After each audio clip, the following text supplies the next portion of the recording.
आज की कहानी का नाम है बॉडम और इसके लेखक हैं मुंशी प्रेमचंद।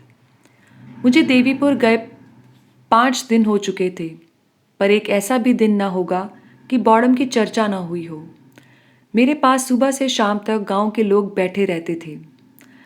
गांधी जी ने आज्ञा दी है कि हिंदुओं में छूत छात का भेद ना रहे, नहीं तो देश को और भी अदृन देखने पड़ेंगे। लोग मेरी ऐसी बातों को बहुत तन्मय होकर सुनते थे। उनके मुख पर फूल की तरह खिल जाते थे। आत्माभिमान की आभा मुख पर दिखाई देती। गदगद कंठ से कहते, अब तो महात्मा जी बस आपका भरोसा है।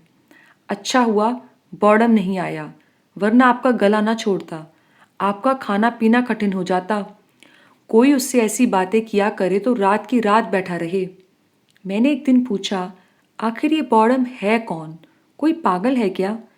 एक सज्जन ने कहा, महाशय पागल क्या है, बस बॉर्डम है।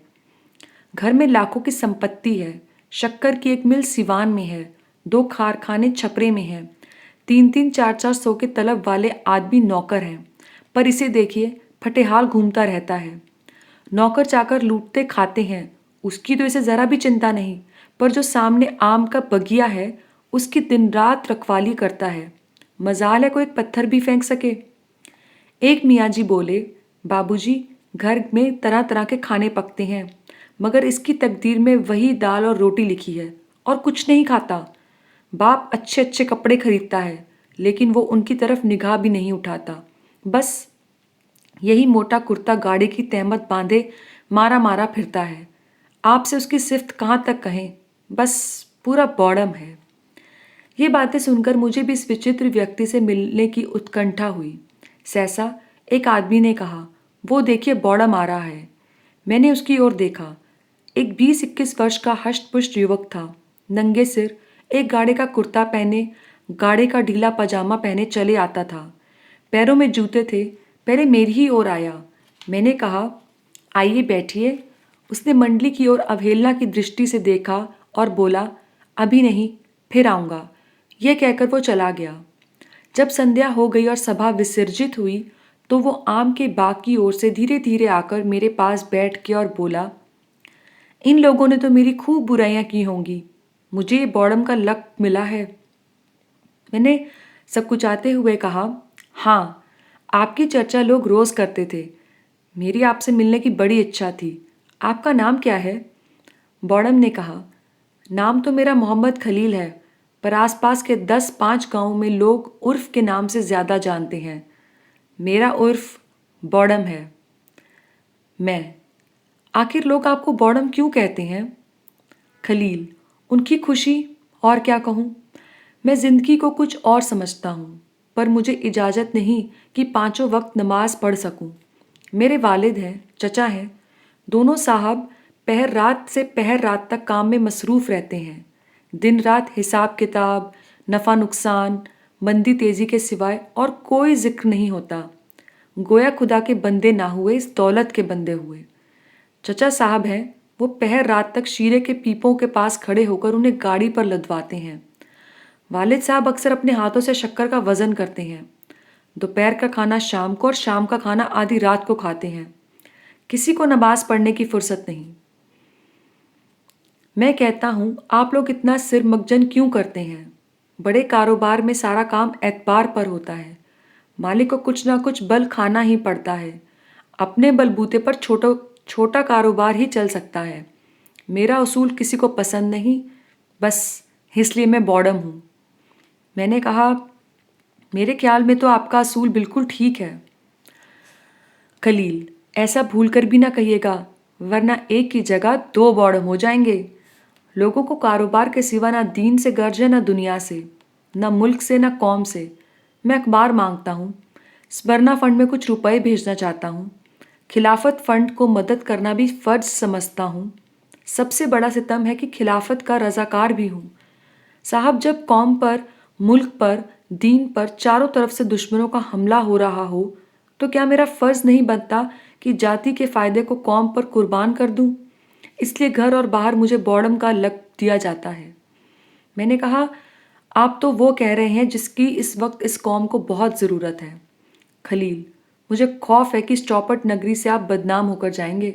जब मेरे हजारों भाई जेल में पड़े हुए हैं, उन्हें गजी का गाड़ा तक पहनने को मयस्सर नहीं, तो मेरी गैरत गवारा नहीं करती कि मैं मीठे लुक में उड़ाऊं और चिकन के कुर्ते पहनूं जिनकी कलाइयों और मुड्ढों पर सीजनकारी की गई हो।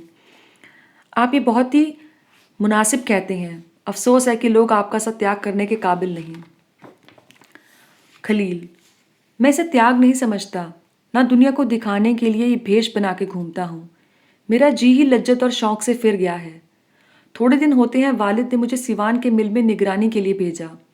मैंने वहां जाकर देखा तो इंजीनियर साहब के खानसामे धोबी, माली, बैरे, चौकीदार सभी मजदूरों की जेल में लिखे हुए थे।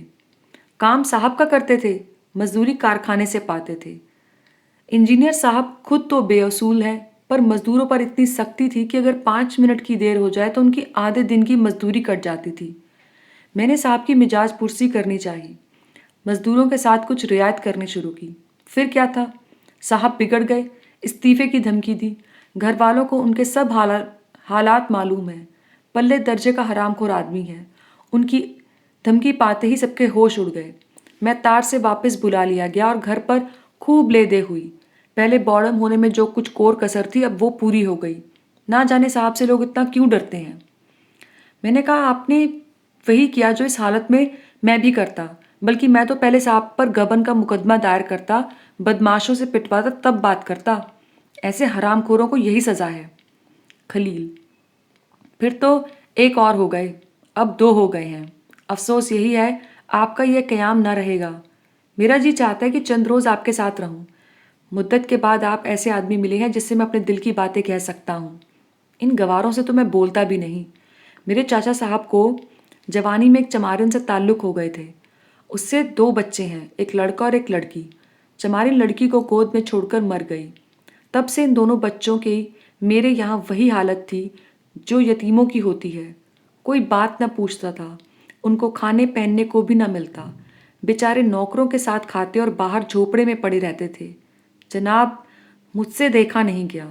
मैंने उन्हें अपने दस्तरखान पर खिलाया और अब भी खिलाता हूँ। घर में कुराम मच गया, जिसे देखिए मुझ पर त्योरियां बदल रहा है, मगर मैंने परवाह नहीं की। आखिर वो भी तो हमारा खून है। बस इसलिए मैं बॉडम कहलाता हूँ। मैंने कहा, जो लोग आपको बॉडम कहते हैं वो खुद बॉडम है। खलील, जनाब, इनके साथ रहना बहुत अजीब है। काबुल ने कुर्बानी की मुमानियत कर दी है। हिंदुस्तान के उल्मा ने भी यही फतवा दिया, पर यहाँ खास मेरे घर कुर्बानी हुई।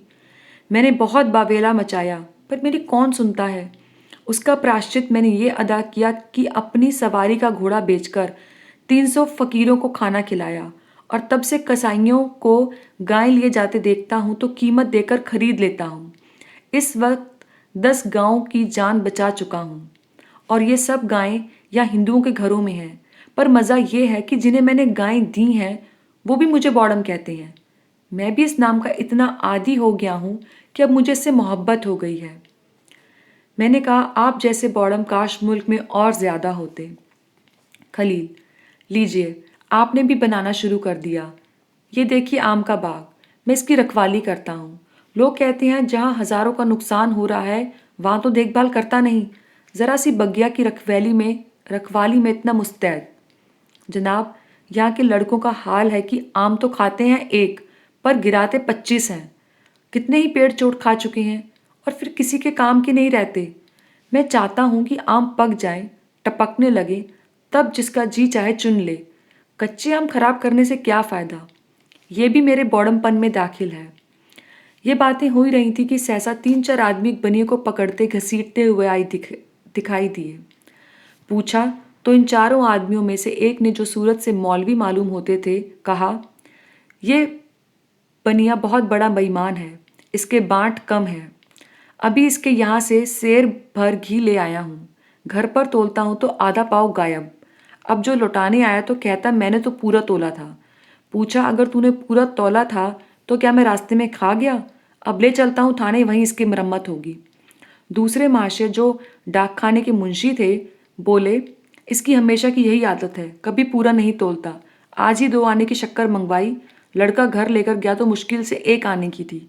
लौटाने आया तो आंखें दिखाने लगा। इसके बांटों की आज जांच करानी चाहिए। तीसरा आदमी अहीर था। अपने सिर पर से खली की गठरी उतारकर बोला, साहब ये 11 की खली है, 6 सेर के भाव से दी थी। घर पर तोला तो 2 सेर की हुई। लाया कि लौटा दूंगा पर ये लेता ही नहीं। अब इसका निपटारा थाने में ही होगा। इस पर कई आदमियों ने कहा है कि ये सचमुच बेईमान है। बनिए ने कहा, अगर मेरे बांट रत्ती भर कम निकले तो मैं 1000 रुपये दंड दूंगा। मौलवी साहब ने कहा, तो कमबख्त टांकी मारता होगा। मुंशी जी बोले, टांकी मार देता है, यही बात है। अहीर ने कहा, दोहरे बांट रखे हैं इसने, दिखाने की और बेचने की ओर। इसके घर की पुलिस तलाशी ले। बनिए ने फिर प्रतिवाद किया। पकड़ने वालों ने फिर आक्रमण किया। इस तरह कोई आधा घंटा तकरार होती रही। मेरे समझ में नहीं आता था कि क्या करूं। बनियों को छुड़ाने के लिए जोर दूं या जाने दूं। बनिए ने सभी जले हुए मालूम होते थे। खलील को देखा तो गायब, ना जाने कब उठकर चला गया। बनिया किसी से दबता नहीं था, यहाँ तक कि थाने जाने से भी नहीं डर रहा था। ये लोग थाने जाना ही चाहते थे कि बॉडम सामने से आते दिखाई दिया। उसके हाथ में एक कटोरा था, दूसरे हाथ में एक कटोरी और पीछे 7-8 बरस का एक लड़का। उसने आते ही मौलवी साहब से कहा, साहब ये कटोरा आपका ही है ना? मौलवी चौंक कर, हाँ है। तो फिर तुम मेरे घर से क्यों लाए? बॉडम, इसलिए कि कटोरे में वही आधा पाव घी है जिसके विषय में आप कहते हैं कि बनिए ने कम तोला। घी वही है, वजन वही है। बेईमान गरीब बनिया नहीं, बल्कि काजी हाजी मौलवी जहूर अहमद की है। मौलवी, तुम अपना बौड़मपना यहाँ ना दिखाना, नहीं तो मैं किसी से डरने वाला नहीं। तुम लखपति होगे, अपने घर के होगे। तुम्हें क्या मजाल था मेरे घर में जाने की? बॉडम, वही जो आपको बनिए को थाने ले जाने में है। अब ये घी भी थाने में जाएगा। मौलवी से पिटाकर, आप सबके घर में थोड़ी बहुत चीज़ रखी ही रहती है। कसम कुरान शरीफ की, मैं भी तुम्हारे वालिद के पास जाता हूँ, आज तक गांव भर में किसी ने मुझ पर ऐसा इल्ज़ाम नहीं लगाया। बनिया, मौलवी साहब आप जाते कहाँ हैं? चलिए, आपका हमारा फैसला अब थाने में होगा। मैं एक नहीं मानूंगा। कहलाने को मौलवी दीनदार ऐसे बनते हैं कि देवता ही हैं, पर घर में चीज़ रखकर दूसरों को बेईमान बनाते हैं। ये लंबी दाढ़ी धोखा देने के लिए बढ़ाई है। मगर मौलवी साहब नहीं रुके। बनिए को छोड़कर खलील के बाप के पास चले गए, जो इस वक्त शर्म से बचने का सहज बहाना था। तब खलील ने अहीर से कहा, क्यों बे, तू भी थाने में जा रहा था? चल मैं भी चलता हूँ, तेरे घर से शेर भर खली देता आया हूँ। अहीर ने मौलवी साहब की दुर्गति देखी तो चेहरे पर हवाइयाँ उड़ने लगी। बोला, भैया जवानी की कसम है, मुझे मौलवी साहब ने सिखा दिया था। खलील, दूसरों के सिखाने से तुम किसी के घर में आग लगा दोगे?